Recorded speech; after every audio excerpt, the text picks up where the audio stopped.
Hello everyone, welcome to success with Rai academy.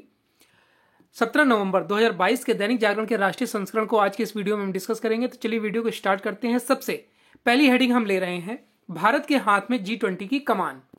देखिए, Bharat G20 संगठन का नया अध्यक्ष बन गया है। बुधवार को बाली में दुनिया के सबसे समृद्ध 20 देशों के प्रमुखों के शिखर सम्मेलन के समापन अवसर पर इंडोनेशिया के राष्ट्रपति जोको विदोदो ने G20 की अध्यक्षता की कमान प्रधानमंत्री नरेंद्र मोदी को सौंप दी है। मोदी ने इस अवसर को हर भारतवंशी के लिए एक गौरव की बात बताते हुए कहा कि भारत की अध्यक्षता में G20 एक समावेशी, निर्णायक, महत्वाकांक्षी और क्रियाशील संगठन के तौर पर काम करेगा।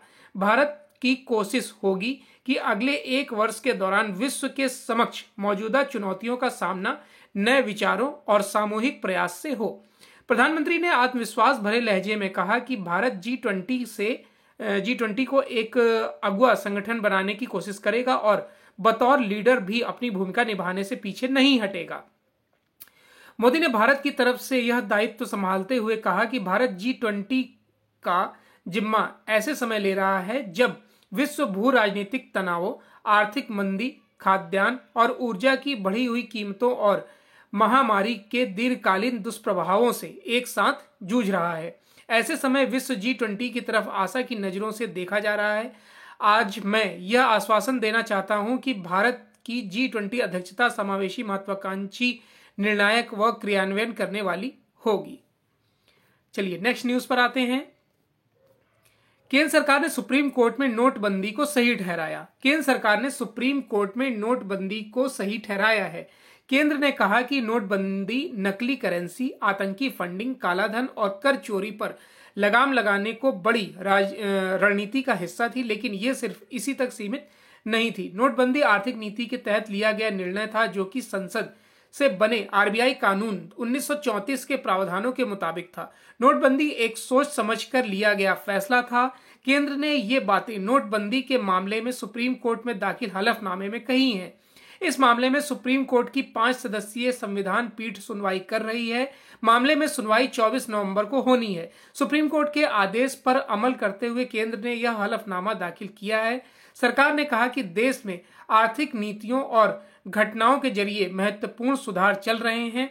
नोटबंदी इस सीरीज का एक महत्वपूर्ण कार्य था। आर्थिक सुधार की नीति का उद्देश्य औपचारिक इकोनॉमी को मजबूती देना और बड़ी अनौपचारिक इकोनॉमी को औपचारिक इकोनॉमी का हिस्सा बनाकर लाभ प्राप्त करना है। पहली बार 6 महिला सैन्य अधिकारियों ने उत्तीर्ण की DSSC की परीक्षा। पहली बार 6 महिला अधिकारियों ने डिफेंस सर्विसेज स्टाफ कॉलेज की परीक्षा उत्तीर्ण की है। एक महिला अधिकारी ने अपने पति के साथ यह परीक्षा उत्तीर्ण की है, जो खुद सैन्य अधिकारी है।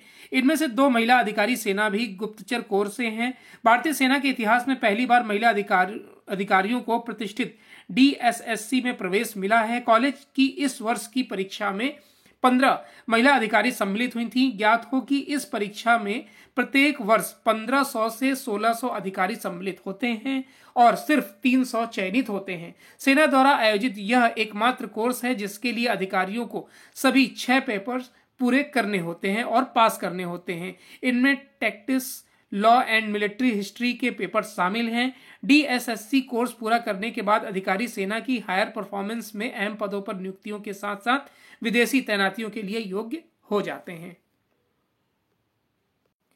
नेक्स्ट है कि MSME में पंजीकृत फिर भी रियल एस्टेट को उद्योग का दर्जा नहीं। रियल एस्टेट सेक्टर दुनिया भर में सर्वाधिक महत्वपूर्ण सेक्टर में शुमार किया जाता है। इसे अर्थव्यवस्था के अहम स्तंभों में गिना जाता है। भारत में भी कृषि के बाद सबसे ज्यादा रोजगार रियल एस्टेट सेक्टर ने ही दिया है। इसके बावजूद उद्योग की दृष्टि से नीतिगत स्तर पर यह सेक्टर कई चुनौतियों का सामना कर रहा है। नियमों के तहत बड़े पैमाने पर रियल एस्टेट कंपनियां सूक्ष्म, लघु एवं मध्यम उद्यम की श्रेणी में पंजीकृत हैं, लेकिन इस सेक्टर को उद्योग का दर्जा नहीं मिल पाया है। बात अगर बजट की हो तो इस सेक्टर की सबसे बड़ी मांग और जरूरत इसे उद्योग का दर्जा दिए जाने की है। लिखने और कहने में भले एक कागजी प्रक्रिया लगे, लेकिन उद्योग का दर्जा नहीं मिलने से इस सेक्टर की कंपनियों को कई परेशानियों और नुकसान का सामना करना पड़ता है। विशेषज्ञ बताते हैं कि बैंक इन कंपनियों के वित्तीय प्रबंधन में उद्योगों जैसे सहयोग नहीं करते हैं। इन्हें उद्योगों की तुलना में ज्यादा गारंटी और ज्यादा ब्याज दर पर ऋण मिलता है। उद्योगों की तरह रिकवरी सेल नहीं होने पर भी इन्हें नुकसान उठाना पड़ता है।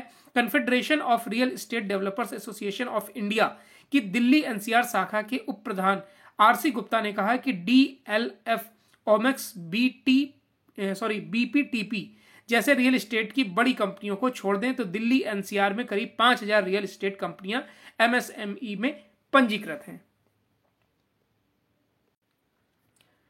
नेक्स्ट न्यूज पर आते हैं कि भारत ने गरीबी से जंग में तकनीक को बनाया हथियार। प्रधानमंत्री नरेंद्र मोदी ने कहा कि भारत गरीबी के खिलाफ जंग में तकनीक को हथियार बनाने के रूप में इस्तेमाल कर रहा है। उन्होंने बेंगलुरु टेक समिट में एक वीडियो संदेश के जरिए कहा कि भारत को अब लाल फीताशाही के लिए नहीं जाना जाता है, बल्कि इसकी पहचान निवेशकों को हर तरह की सुविधा देने वाले देश के रूप में है। पीएम ने बुधवार को उद्घाटन भाषण में कहा कि 2021 के बाद से यूनिकॉर्न स्टार्टअप्स की संख्या दोगुनी हो गई है। भारत अब निवेशकों के लिए रेड कॉर्पेट के लिए जाना जाता है, चाहे एफडीआई सुधार हो या ड्रोन नियमों का उदारीकरण या सेमीकंडक्टर क्षेत्र में कदमों या विभिन्न क्षेत्रों में उत्पादन प्रोत्साहन योजनाएं, कारोबारी सुगमता, हर जगह ये बात दिखाई देती है। आपके निवेश और हमारे नवाचार से चमत्कार हो सकता है। आपका भरोसा और हमारी तकनीक प्रतिभा मिलकर कुछ भी कर सकते हैं। नेक्स्ट न्यूज पर आते हैं। युवा सहभागिता से आर्थिक रूप से सक्षम होंगी पंचायतें। ग्राम पंचायतों को आर्थिक रूप से सक्षम बनाने के लिए युवाओं की सहभागिता को बढ़ावा देने पर जोर दिया जाएगा। ग्रामीण आजीविका वृद्धि में स्थानीय संसाधनों के ज्यादा से ज्यादा उपयोग को प्रोत्साहित किया जाएगा। केंद्रीय पंचायती राज मंत्रालय ने इसके लिए सभी राज्यों को इसी के अनुरूप ग्राम विकास की योजनाएं तैयार करने को कहा है। ग्राम पंचायतों की सर्वोत्तम प्रथाएं एक दूसरे से साझा की जाएंगी, जिससे सीखकर उसे लागू किया जा सके। मंत्रालय की 3 दिनी राष्ट्रीय कार्यशाला के समापन समारोह में सचिव सुनील कुमार ने कहा कि गांवों के विकास के लिए पारंपरिक तरीके से हटकर सोचने की जरूरत है। कार्यशाला में ग्राम पंचायतों को आर्थिक रूप से सक्षम बनाने के साथ ही वहां आजीविका के पर्याप्त संसाधन सृजित करने पर बल दिया गया है। राज्यों के प्रतिनिधियों के बीच अपने यहाँ की बेहतर प्रदर्शन करने वाली पंचायतों के कार्य प्रदर्शित किए गए हैं। इस दौरान राज्यों को मॉडल ग्राम पंचायतों के कार्यों को अपने अपने यहाँ लागू करने को कहा गया है। देश के सभी ब्लॉकों में मॉडल ग्राम पंचायत बनाने को कहा गया ताकि उसे दूसरी ग्राम पंचायतें लागू कर सकें। नेक्स्ट न्यूज है बिजनेस पेज से कि गूगल की मनमानी पर लगेगी लगाम।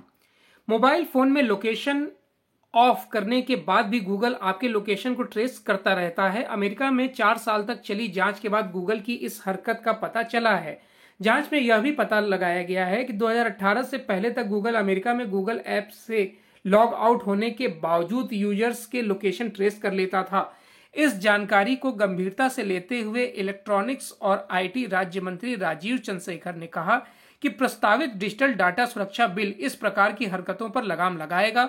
उन्होंने ट्वीट कर यह आश्वस्त किया कि किसी भी प्लेटफॉर्म या इंटरमीडिएटरीज की तरफ से इस प्रकार का काम किए जाने पर उनके खिलाफ सख्त कार्रवाई होगी और उन्हें वित्तीय जुर्माना तक देना होगा।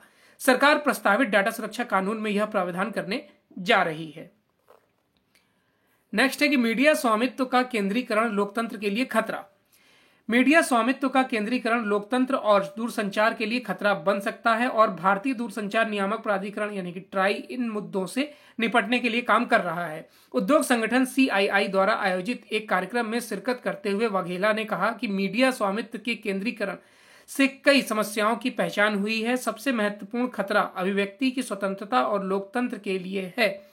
हम मीडिया स्वामित्व से जुड़े मुद्दों पर सिफारिशें तैयार कर रहे हैं। ट्राई ने डिजिटल प्रौद्योगिकी के आने के साथ क्षेत्र में हो रहे भारी बदलाव के मद्देनजर अप्रैल 2022 में अंतर मीडिया स्वामित्व और नियंत्रण प्रणाली और संबंधित मुद्दों की निगरानी की जरूरत पर परामर्श पत्र जारी किया था। नियामक ने 2014 में मीडिया स्वामित्व पर सिफारिशें जारी की थी, लेकिन सरकार ने अभी तक इन्हें स्वीकार नहीं किया है। चलिए नेक्स्ट पेज पर आते हैं जो है इंटरनेशनल पेज से। पर्यावरण सुधार पर संपन्न देश अपना रहे हैं दोहरे मानदंड।